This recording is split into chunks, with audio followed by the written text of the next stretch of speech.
والصلاة والسلام على عباده الذين اصطفى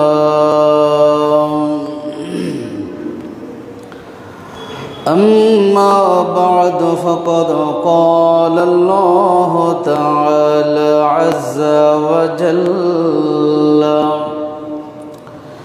في كلامه المجيد وفرقانه الحميد في شان حبيبه ومحبوبه مخبرا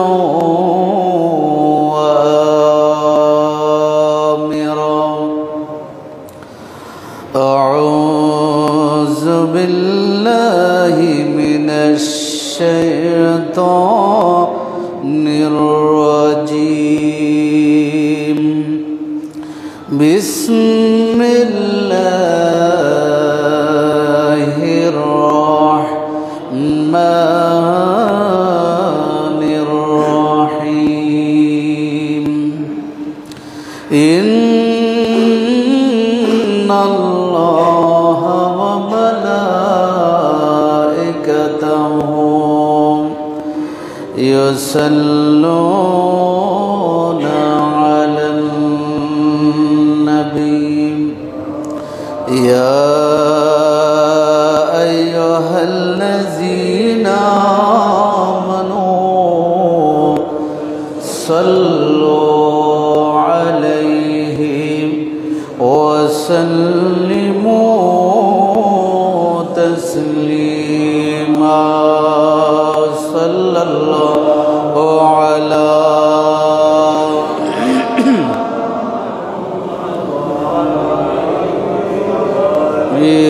وسلم صلى الله على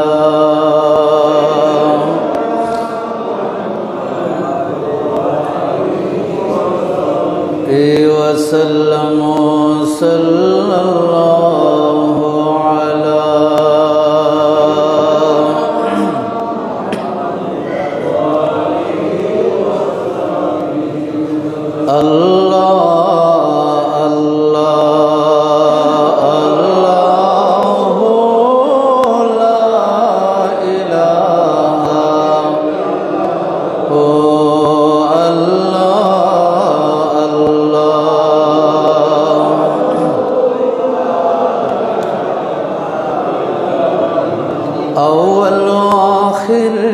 सब कुछ जाने देखे भाई दकरीब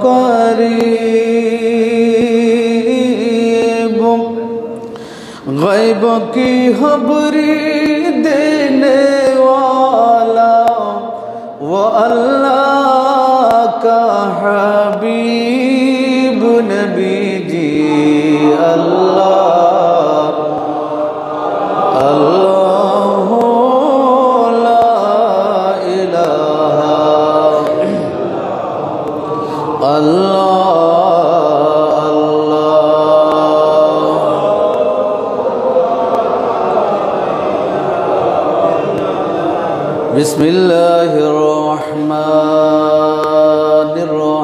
बिस्मिल्लाहिर्रहमानिर्रहीम हल यस्तविल्लज़ीन यअलमून वल्लज़ीन ला यअलमून सदक़ल्लाहु मौलानल अज़ीम वसदक़ रसूलुहुन नबियुल हबीबुल करीम। पवित्र रजबुल मुराज्जबेर द्वितीय जुमार नामाज आदाय करबार उद्देश्ये आगत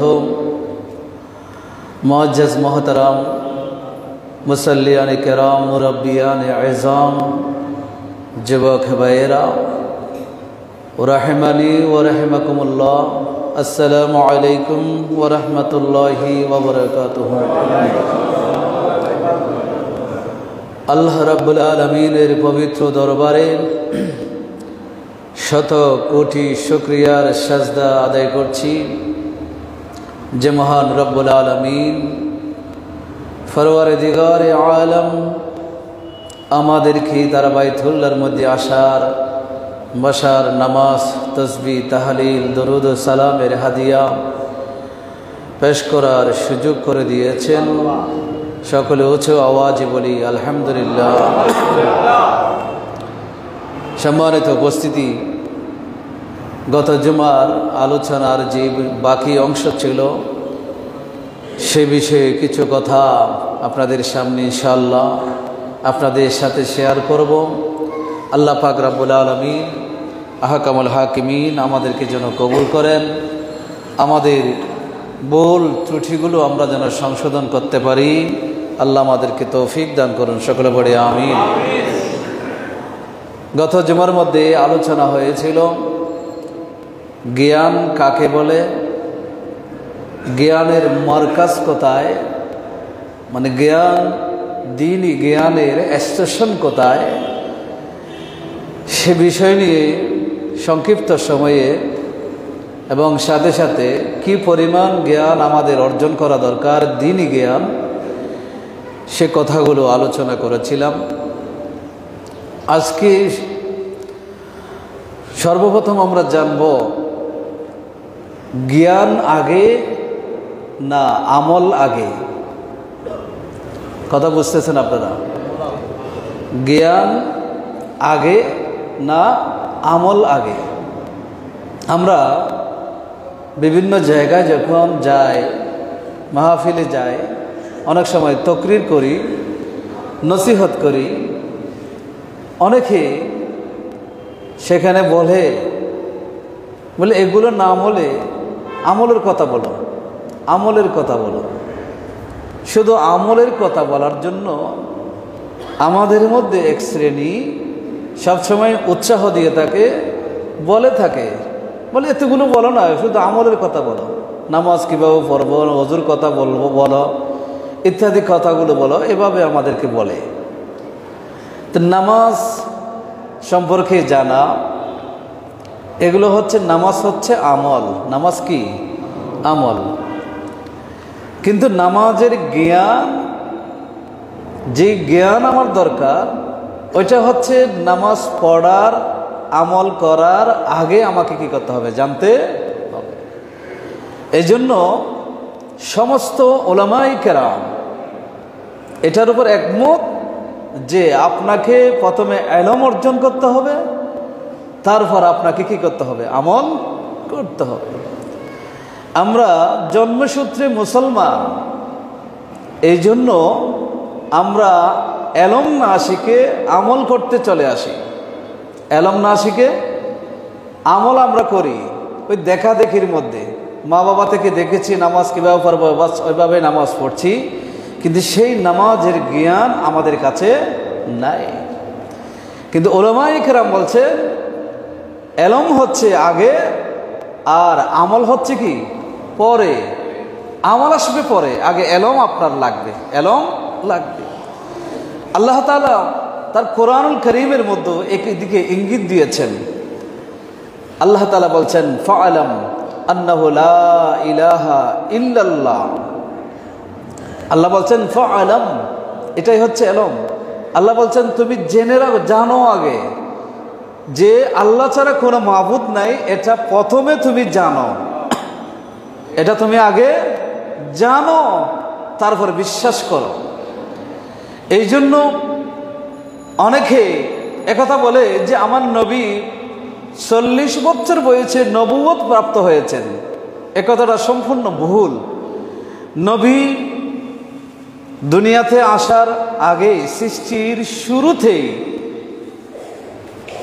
দুনিয়া সৃষ্টি হওয়ার আগে আমার নবীকে আল্লাহ যখন সৃষ্টি করেছেন তখন থেকে নবী হিসেবে সৃষ্টি করেছেন। জোরে বলে সুবহানাল্লাহ।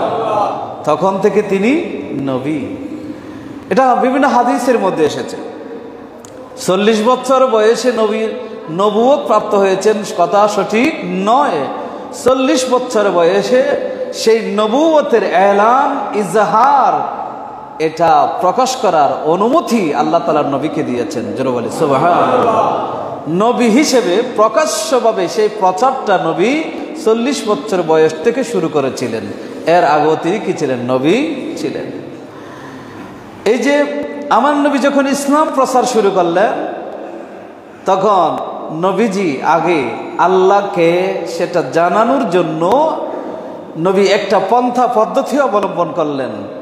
সমস্ত মানুষগুলোকে ডাকলেন, ডাকার পরে বললেন, তোমরা কি আমাকে চিনো? সবাই স্বীকৃতি দিল, হ্যাঁ চিনি। বলে, আমাকে কেমন মনে করো? তখন সবাই স্বীকৃতি দিয়েছিল, আস-সাদিকুল আমিন, আপনি সত্যবাদী, বিশ্বস্ত, আমানতদার আপনি। তখন নবীজি বললেন, আমি যদি কোনো কথা বলি, যেই কথাটা তোমরা আগে শোনো নাই, তোমরা কি বিশ্বাস করবে? তখন বলেছিল, হ্যাঁ বিশ্বাস করব। এই যে এটা জানা, নবী সম্পর্কে 40 বছর পর্যন্ত কাফেররা নবী সম্পর্কে জেনেছে, আমার নবীর চরিত্র সম্পর্কে জেনেছে, তাদের মাঝে নবী বড় হয়েছেন, নবীর আখলাক সম্পর্কে জেনেছেন। তারা যেহেতু জেনেছে, এই জন্য নবী যখন বললেন, আমি যদি কোনো কথা বলি তোমরা বিশ্বাস করবা, তখন কাফেররা এক বাক্যে স্বীকার করলো। কেউ কারোর চেহারার দিকে তাকায় নাই, বলে দিল, আপনি যদি বলেন অবশ্যই বিশ্বাস করব। নবী জিজ্ঞেস করলেন, কেন করবা?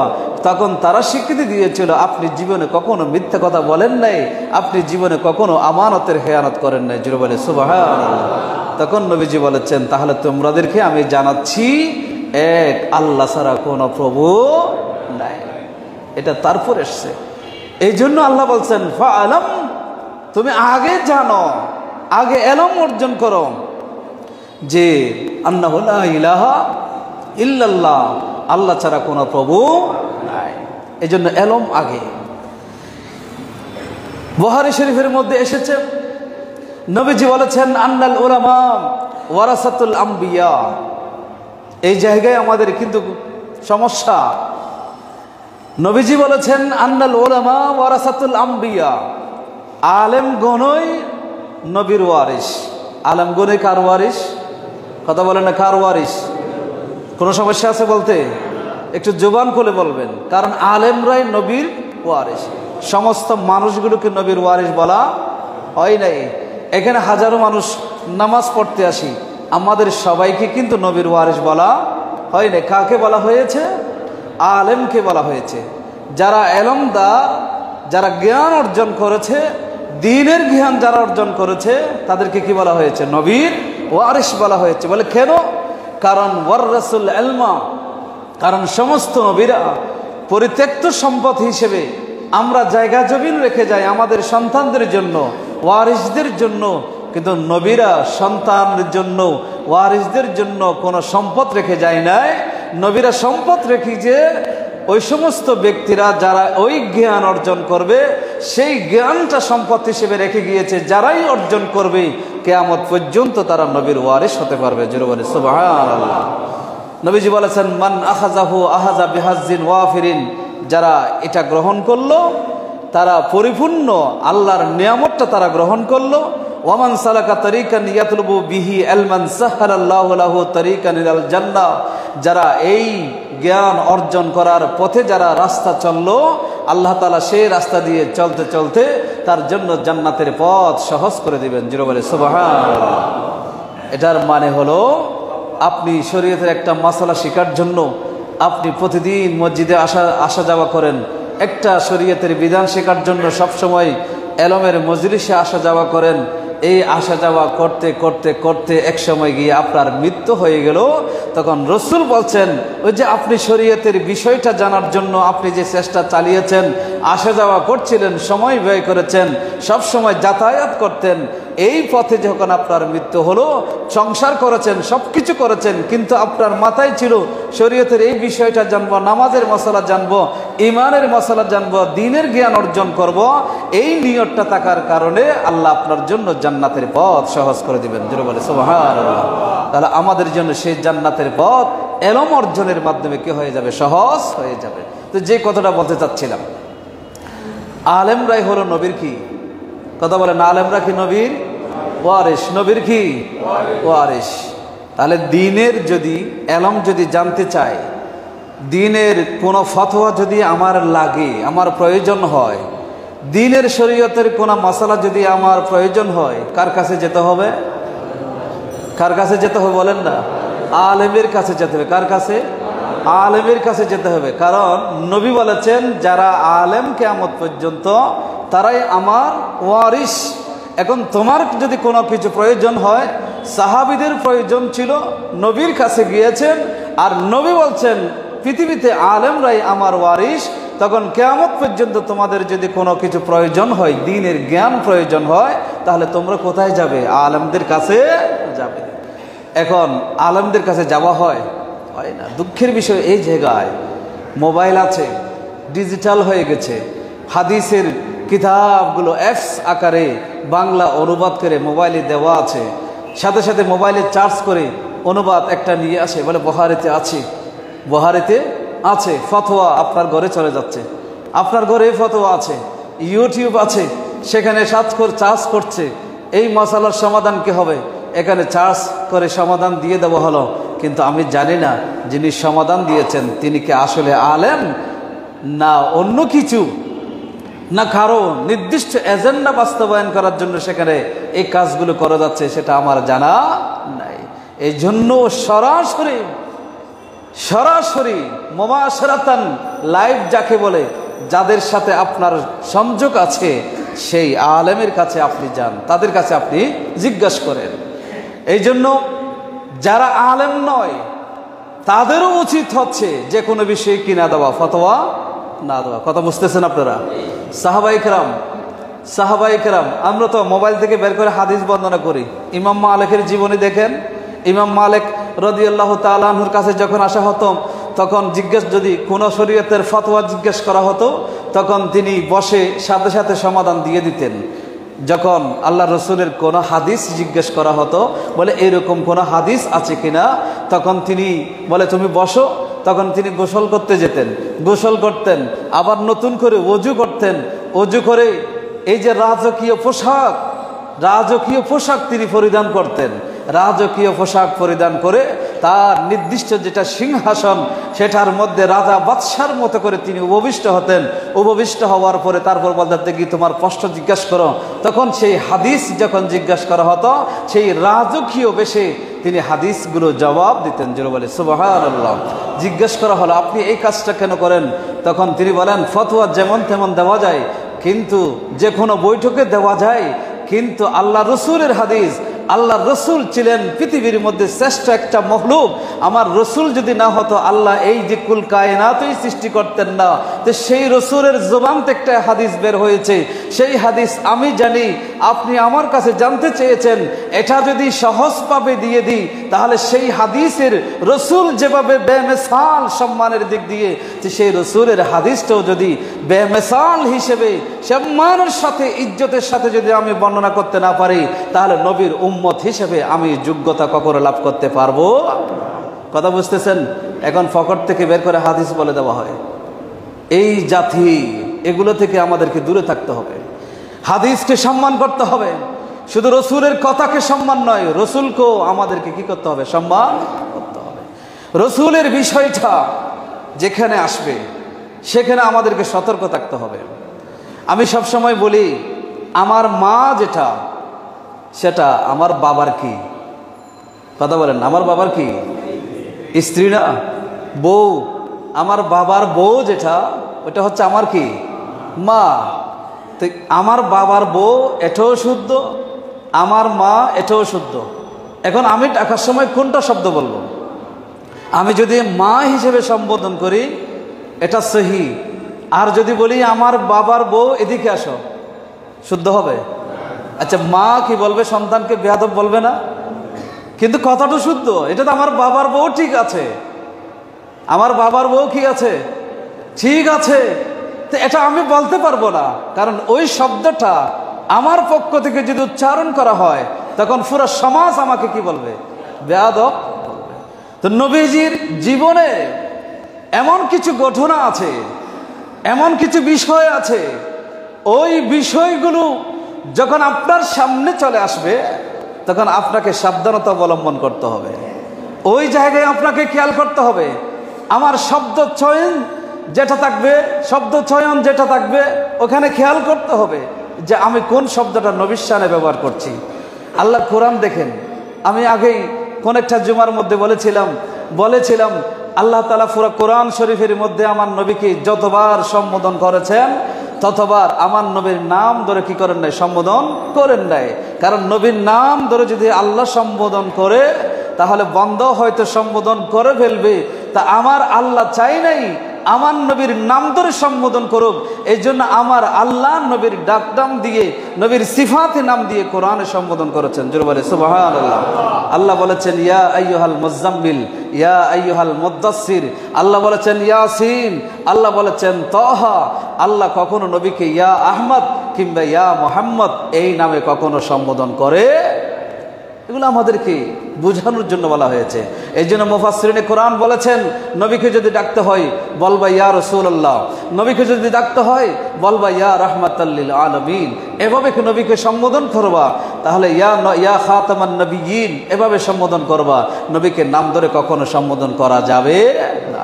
তো যেখানে কারণ নবীর তাজিমের খেলাফ হবে, নবীর সম্মানে আঘাত হবে, তো যেখানে নবীর নাম ধরে ডাকা নিষেধ করে দেওয়া হয়েছে সেই জায়গায় আমরা কি নবীকে এমন কোন শব্দ যেই শব্দটা সাধারণত আমাদের জন্য ব্যবহৃত হয়, সাধারণ একজন গ্রামের আমার একজন লোকাল বয় যারা আছে এই ধরনের কোন সাধারণ মানুষের কৃষকের জন্য ব্যবহৃত হয়, এই শব্দ কি নবীর শানে ব্যবহার করা যায়? এটা কখনো ব্যবহার করা যায়? এই ক্ষেত্রে আমাদেরকে সম্বোধন করার ক্ষেত্রে আমাদেরকে খেয়াল রাখতে হবে।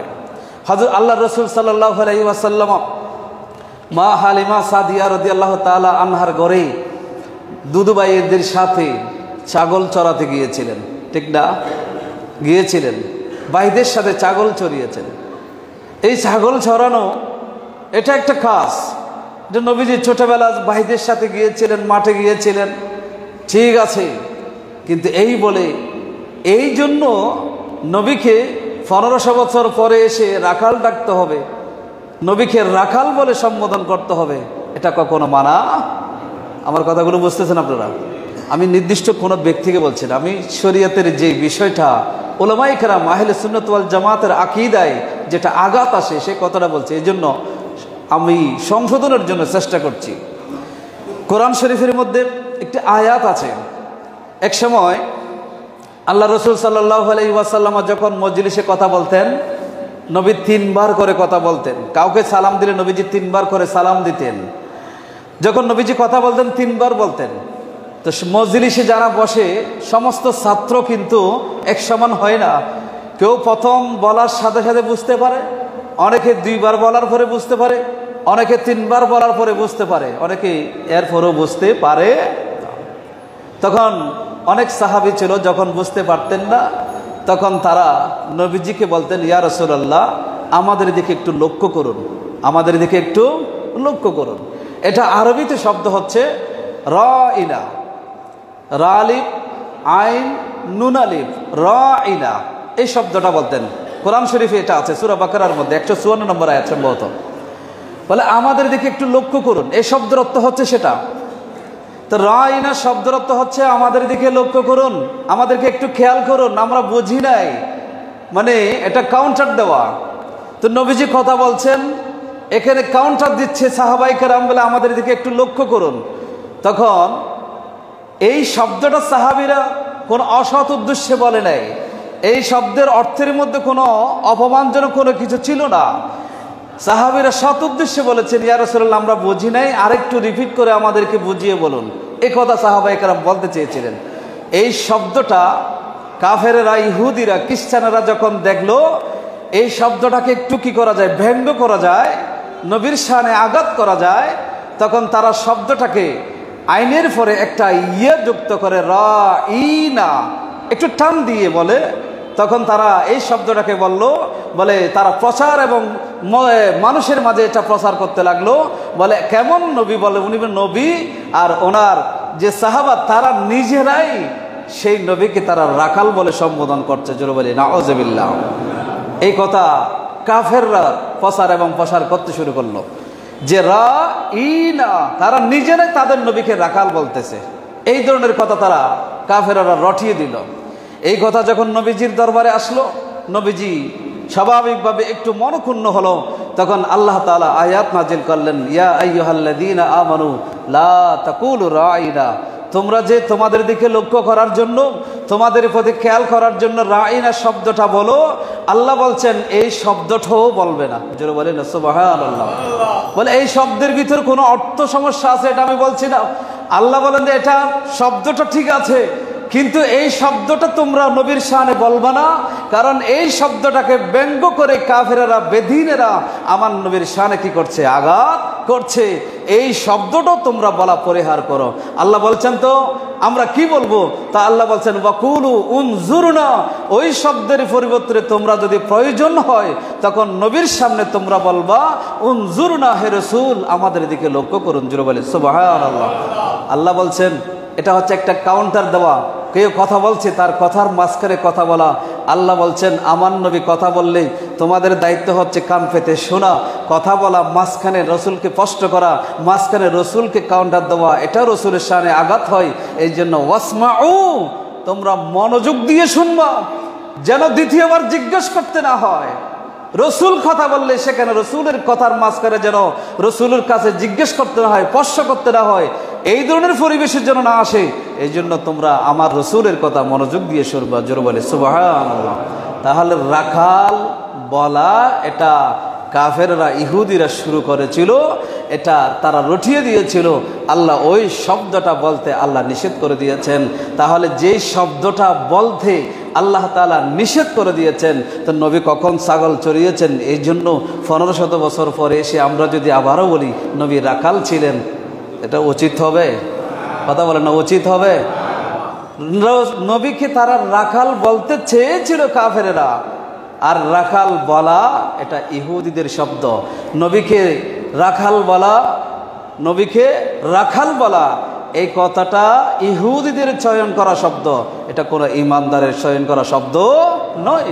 আল্লাহ এই শব্দের পরিবর্তে বিকল্প শব্দ দিয়েছেন উনজুরনা। এই জন্য আমাদেরকে সেদিকে কি করতে হবে? খেয়াল করতে হবে।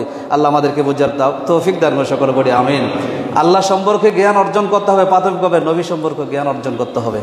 আপনি প্রকৃত অর্থে যদি নবী, আল্লাহ, ইসলাম এগুলো সম্পর্কে না জানেন, আপনার কোনো হক নেই এই বিষয়ে কথা বলার, আপনার কোনো অধিকারই নেই। আপনি শুধু শুনবেন, আমল করবেন, বলার অধিকার আল্লাহ রসুল আপনাকে দেয়। এই জন্য আল্লাহ রসুল সাল্লাল্লাহু আলাইহি ওয়াসাল্লাম ইলম অর্জন করার প্রতি আমাদেরকে গুরুত্ব আরোপ করেছেন। কথা বুঝতেছেন আপনারা? আমি প্রসঙ্গক্রমে কথাটা, যেহেতু আমি এলমের বিষয়ে আলোচনা করছি এই জন্য কথাগুলো বললাম। কেউ কষ্ট পাইলে অবশ্যই মাফ করে দিবেন। আমি কিন্তু নির্দিষ্ট কোনো রাজনৈতিক দলের আশ্রয় এসে কথাগুলো বলছি না। আমি আমার দায়িত্ব থেকে, কর্তব্য থেকে কথাগুলো বলছি। এই জন্য সতর্কতা আমাদের সকলের থাকা দরকার। সতর্কতা আমাদের সকলের থাকা। নবীর ব্যাপার আসবে, এখানে এক বিন্দু পরিমাণ ছাড় দেওয়া যাবে। নবীর ব্যাপারে নবীকে কটাক্ষ করবেন, নবীর শানে আঘাত করবেন, আল্লাহর ওলিদের শানে আঘাত করবেন, আর আপনি নিজেকে মুমিন বলবেন, আমি সেটা মানতে পারবো। নবীর ব্যাপারে যখন আপনি কটাক্ষ করবেন, নবীর শানে আঘাত হবে, এ কথা আমরা কখনো মানতে পারি? কোনো ইমানদারই মানতে পারে না। আপনার ভিতরে যদি বিন্দু পরিমাণ ইমান থাকে, যে ইমানটা আপনি নবীর কারণে পেয়েছেন, সেই নবীর শানে আপনি কটাক্ষ করবেন, এটা আপনার ইমানের দাবিও তো সেটা নয়। সুতরাং এক্ষেত্রে আমাদের সবাইকে সতর্ক থাকতে হবে। আমি যে কথাগুলো বলছি, আমি যে কাজ করছি, আমি নামাজ পড়ছি, এখানে কোনো নবীর প্রতি কোনো আঘাত হচ্ছে কিনা ওটা খেয়াল করতে হবে। আপনি যেই দল করেন এটা আপনার ব্যক্তিগত ব্যাপার, আমি সেটা দিয়ে আপনাকে কোনো আঘাত করব না। আমি কিন্তু নবীর ব্যাপার আসবে, ওলির ব্যাপার আসবে, আল্লাহর ওলিদের ব্যাপার আসবে, সেক্ষেত্রে আমি কিন্তু আপনাকে কাউন্টার দেব। এটা মনে রাখবেন। একটা কথা খেয়াল করেন, আপনার বোঝানোর জন্য বলছি। এই মসজিদটা কত সালে হয়েছিল? সালটা জানা আছে? এই মসজিদটা কত সালে প্রতিষ্ঠিত হয়েছিল? হয়তো আমাদের যেই মুতাল্লি পরিবার অনেক মুরব্বীরা জানেন। যত সালে হোক, যিনি প্রতিষ্ঠা করেছিলেন তিনি একজন হোক, 10 জন হোক, যারা সর্বপ্রথম এই মসজিদটা প্রতিষ্ঠা করেছিলেন তারা একটা সওয়াবের কাজ করেছিলেন, ঠিক না? আচ্ছা, তারা সওয়াবের কাজ করেছিল। তখন থেকে এই পর্যন্ত কত লক্ষ মানুষ এখানে নামাজ পড়েছে? একটা হিসাব আমার আন্দাজে এমনি বলেন না, একটা অনুমান ভিত্তিক বলে। আমরা মনে করি 10 লক্ষ মানুষ এমন মনে করলাম 10 লক্ষ মানুষ মনে করেন এখানে নামাজ পড়েছে এই পর্যন্ত। তাহলে একজন মানুষ যদি, আমি একটা ভালো কাজ শুরু করলাম, এটাকে অনুসরণ করে ওই জায়গায় একজন মানুষ যদি নামাজ পড়ে, সে যেই পরিমাণ সওয়াব পাবে, তো যিনি শুরু করেছেন ওনার সমপরিমাণ সওয়াব যিনি শুরু করেছেন তিনি পাবেন। জোরে বলে সুবহানাল্লাহ। এই মসজিদটা যদি একজনও শুরু করে থাকে, সে একজন মানুষ শুরু করার কারণে তিনি সওয়াব পেয়েছেন, কিন্তু ওই ওনার শুরু করা স্থানে জায়গাতে এই পর্যন্ত যদি 10 লক্ষ মানুষ যদি নামাজ পড়ে থাকে, এই 10 লক্ষ মানুষ মিলে যতগুলো সওয়াবের মালিক হয়েছে, যতগুলো নেকির মালিক হয়েছে, সমুদয় সমপরিমাণ নেকির মালিক যিনি শুরু করেছিলেন তিনি পেয়েছেন। জোরে বলে সুবহানাল্লাহ। এখন যিনি শুরু করেছিলেন তিনি উত্তম না আমি উত্তম? কথা বলেন না আপনারা? যিনি শুরু করেছিলেন তিনি শ্রেষ্ঠ আমার চেয়ে, নাকি আমি শ্রেষ্ঠ? যিনি শুরু করেছিলেন তিনি শ্রেষ্ঠ। এই পর্যন্ত যারা মসজিদের জন্য যারা দিয়ে যাচ্ছেন, মসজিদের খেদমত করে যাচ্ছেন, মসজিদের উন্নয়ন করে যাচ্ছেন, এই যারা টাকা পয়সা লাখ লাখ টাকা এই মসজিদের উন্নয়নের কাজে যারা দিয়েছেন, তারা হচ্ছে শ্রেষ্ঠ আমার চেয়ে। কারণ আমরা যখন নামাজ পড়ি, আমি যদি সওয়াব পাই, আমার সওয়াবের সমপরিমাণ সওয়াব ওই মানুষগুলোর আমলনামায় কি করা হয়? দিয়ে দেওয়া হয়। তাহলে তিনি হচ্ছেন এই সমস্ত ব্যক্তিগুলো যারা এই কাজগুলো করেছেন, আমরা অকপটে বলতে পারি তাদের ভিতরে আল্লাহর ভয় ছিল, তারা ভিতরে নবীর ইশক ছিল, নবীর প্রতি মহব্বত ছিল, ইসলামের প্রতি দরদ ছিল, এই জন্য তারা এই কাজগুলো করতে পেরেছেন। তো আল্লাহ বলেছেন ইন্নামা ইয়াখশাল্লাহ মিন ইবাদিহিল উলামা, যারা আল্লাহকে জানে, যারা রসুলকে জানে, তারাই প্রকৃতপক্ষে আল্লাহকে ভয় করে। সুতরাং যারা আল্লাহকে ভয় করে তারাই হলো এই পৃথিবীর শ্রেষ্ঠ জ্ঞানী। জোরে বলে সুবহানাল্লাহ। তারাই হলো নবীর ওয়ারিস। কথা বুঝাতে পেরেছি আপনাদেরকে? এই জন্য তারা শ্রেষ্ঠ, আমরা শ্রেষ্ঠ না। আমরা তো তাদের বানানো কাজ জিনিসগুলো অনুসরণ করছি, সেই জায়গায় ইবাদত করছি, কিন্তু তারা নিজেদের সম্পদ জায়গা সব কিছু দিয়ে আজকে সেই নামাজের সুন্দর একটা পরিবেশ কি করে দিয়েছেন? তৈরি করে দিয়েছেন। আপনি শরীক হতে চান, তাহলে আপনি সেখানে অন্তর্ভুক্ত হন, আপনার যত সম্পদ আছে সেখান থেকে কিছু সেখানে দান করুন, আপনিও শরীক হয়ে যেতে পারবেন। আল্লাহ আমাদের সবাইকে তৌফিক দান করুন, সকলে বলি আমিন। এটাই হলো সত্য কথা, এটাই হচ্ছে জ্ঞান। এই জ্ঞানটা এভাবে আসবে, জ্ঞানটা এভাবে আসবে, অন্তরে ভয়, আল্লাহর প্রতি ভয় আসবে, নবীর প্রতি মহব্বত সৃষ্টি হবে। এভাবে যখন আপনার ভিতরে জ্ঞান আসবে, তখন আল্লাহ বলছেন তারাই প্রকৃতপক্ষে আমাকে ভয় করে। আর কোরআনের আয়াতের মধ্যে আল্লাহ তাআলা বলেছেন ওয়ামা ইয়াকিলুহা ইল্লাল আলিমুন, যারা জ্ঞানী তারাই আমাকে জানে, যারা জ্ঞানী নয় তারা আমাকে জানে না।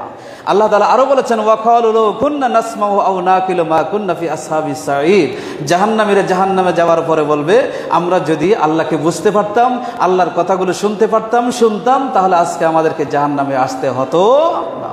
তার মানে যারা আল্লাহকে জানে, আল্লাহকে বুঝে, আল্লাহর কথাগুলো যারা শুনেছে, সামিনা ওয়া আতানা যারা বলেছে, তারাই জান্নাতে যাবে। যারা এর বিপরীতে গিয়েছে তারা কোথায় যাবে? জাহান্নামে যাবে। এই জন্য আমাদেরকে জ্ঞান অর্জন করতে হবে। জ্ঞান অর্জনের কোনো বিকল্প নাই। জ্ঞান ছাড়া যারা ফতোয়া মারে, এদের ব্যাপারে আল্লাহ রসুল বলেছেন ফাসইলু ফাফতু বিগাইরি ইলমিন ফাদাল্লু ওয়া আদাল্লু। কিয়ামতের আগে একটা সময় আসবে, মানুষ আলেম খুঁজে পাবে না, অথবা আলেম পাইলেও তাদের কাছে যাবে না। যে যার কাছে মনে হয়, যার কাছে ইচ্ছে তার কাছে চলে যাবে, যাওয়ার পরে জিজ্ঞেস করবে, মশালা জিজ্ঞেস করবে, সে ওই যে মোবাইল বের করে দেখে দেখে সেখান থেকে বাংলা রিডিং করে ফতোয়া দিয়ে দিবে। তখন সেই ফতোয়াটা শুদ্ধ হলেও গুনাহ, সেই ফতোয়া যদি কি হয় শুদ্ধও হয় তারপরেও গুনাহ বলা হয়েছে, বলে ফাদাল্লু আদাল্লু। সে নিজে ফতভ্রষ্ট এবং যাকে ফতোয়া দিয়েছে তাকেও কি করে দিয়েছে? ফতভ্রষ্ট করে দিয়েছে। শুদ্ধ মশালা কিন্তু আলেম নয়, এই জন্য শুদ্ধ মশালা বললেও গুনাহ। এই জন্য যারা আলেম তাদের সান্নিধ্যে আসার চেষ্টা করবেন, তাদের সান্নিধ্যে থাকার চেষ্টা করবেন। আপনি জানেন না, পরিকল্পনা করেন এই সপ্তাহের মধ্যে আমার কি জানা দরকার, এটা পরিকল্পনা করেন। পরিকল্পনা করে একজন আলেমের মজলিসে বসেন, আলেমের কাছে জানতে চান, তাহলে এটাই তো ইসলাম। এটা কি ইসলাম? আমরা এখনো, আমি নিজেই যখন বুখারী পড়ি, হাদিসের হাদিসগুলো পড়ি, বিভিন্ন বিষয় যখন পড়ি, একটা বিষয় মাথায় রাখি, এই বিষয়টার সমাধান আজকে এই সপ্তাহের ভিতরে আমাকে বের করতে হবে, এটা তখন ওই বিষয়ের সমাধানটা বের করে ওই সপ্তাহের মধ্যে একটা সমাধান আমরা পেয়ে যাই। এরকম করে আমরা চলি। তো এরকম আপনারাও চেষ্টা করেন। আল্লাহ আমাদের সবাইকে বোঝার তৌফিক দান, সকলে পড়ে আমিন। সম্মানিত উপস্থিতি, এই মসজিদের মধ্যে প্রতি মাসের প্রথম শুক্রবার এবং শেষ শুক্রবার যেটা হবে এশার নামাজের পরে আমাদের ইমাম সাহেব 10 থেকে 15 মিনিটের মধ্যে আপনাদের জন্য কিছু তালিমের কিছু ব্যবস্থা করবেন। তিনি এশার নামাজের পরে আখেরি মুনাজাত করে তিনি তা আপনাদের সামনে কিছু তালিম করবেন। প্রতি মাসের প্রথম এবং শেষ জুমা, এই দুইটা